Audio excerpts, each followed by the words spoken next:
नमस्कार साथियों, मैं आपसे एक बात शेयर कर रहा हूँ। एक बार क्या हुआ कि कहते हैं कि महात्मा गौतम बुद्ध जो थे, उनकी प्रसिद्धि जब बहुत फैल गई थी, बहुत से फॉलोवर्स उनके बन गए थे और गौतम बुद्ध जहाँ भी जाते थे लोग उनको इज्जत सत्कार बहुत दिया करते थे। और कहते हैं कि एक बार गौतम बुद्ध जो हैं वो किसी नगर में चले गए और लोगों की भीड़ उमड़ पड़ी उन्हें देखने के लिए। और गौतम बुद्ध का लोग सत्कार करने लगे, जय जयकार करने लगे। गौतम बुद्ध उस नगर में पहली बार गए और कहते हैं उस भीड़ के अंदर एक महिला थी, वो भीड़ को चीरती हुई आई और गौतम बुद्ध से रिक्वेस्ट की है कि महाराज आप मेरे घर चले, नगर में पहला जो मकान है वो मेरा ही है, नगर से थोड़ा बाहर मकान है। तो कहते हैं गौतम बुद्ध जो थे हर एक के यहाँ चले जाते थे। वो कोई जातिवाद इस तरह से संकीर्ण मानसिकता के नहीं थे, कोई ऐसी बात नहीं थी गौतम बुद्ध के अंदर जो मतलब उस ज़माने में जो कट्टरवादी लोग थे या धर्म को लेकर या जाति को लेकर कोई ऐसी बात गौतम बुद्ध के अंदर नहीं थी। वो सबको समान मानते थे। तो कहते हैं उस लेडीज़ के घर गौतम बुद्ध चले जाते हैं।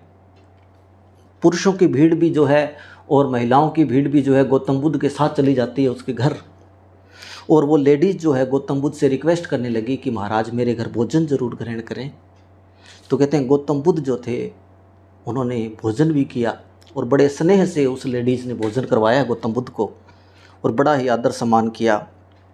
तो कुछ पुरुषों की जो भीड़ थी ना, वो ऐसे कुछ आपस के अंदर ऐसे एक दूसरे को कुछ कह रहे थे।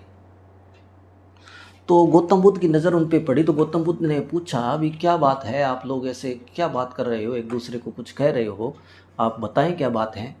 तो एक पुरुष कहने लगा, जी जिसके यहाँ आप रुके हैं, जिसके घर आपने भोजन किया, ये बहुत ही गलत है लेडीज़। गौतम बुद्ध ने पूछा, भी कैसे है गलत। तो उसने कहा कि ये चरित्रहीन है, इस नगर की मशहूर गणिका है ये, और ये चरित्रहीन है। अब गौतम बुद्ध मुस्कुराए। गौतम बुद्ध ने कहा, ये महिला चरित्रहीन है, इसका मतलब इस गांव के, इस नगर के सारे पुरुष भी चरित्रहीन हैं, क्योंकि महिला अकेली कैसे चरित्रहीन हो सकती है। पुरुषों ने मजबूर किया होगा इसे चरित्रहीन होने के लिए। और पुरुष जो है, जो बाहर से सभ्य दिखते होंगे लेकिन अंदर अपने जो है गलत इरादे रखने वाले जो लोग हैं, उन्होंने इसको मजबूर किया होगा। कोई महिला अपने आप चरित्रहीन नहीं हो सकती जब तक कि चरित्रहीन पुरुष ना हो। गौतम बुद्ध की बात सुन के सब स्तब्ध रह गए, एक दूसरे के मुंह की ओर देखने लगे। और कहते हैं उस महिला ने माफ़ी मांगी गौतम बुद्ध से और वादा किया, गौतम बुद्ध से उपदेश लिया और वादा किया कि मैं आज के बाद ये गलत काम नहीं करूँगी। तो गौतम बुद्ध ने उसे समझाया, उन भीड़ को भी समझाया कि इस तरह से किसी के चरित्र पर उंगली उठाना सही नहीं है, कि वो चरित्रहीन है इसका मतलब बहुत से पुरुष भी चरित्रहीन है, तो महिला चरित्रहीन है। तो ये बात सबके समझ में भी आई और बात जायज़ भी है, सही है। हमें किसी दूसरे को गलत कहने से पहले अपने गिरेबान में ज़रूर झांकना चाहिए। तो इसी तरह से किसी पर मतलब आरोप मंड देना या सुनी सुनाई बातें करना, या मान लो वो मतलब गलत भी है व्यक्ति, किन किन परिस्थितियों के अंदर क्या है कैसे है, तो उसके बारे में मतलब गलत धारणा नहीं बनानी चाहिए। कहते बड़े बड़े डाकू जो होते हैं महात्माओं के संपर्क में आने से सुधर जाते हैं।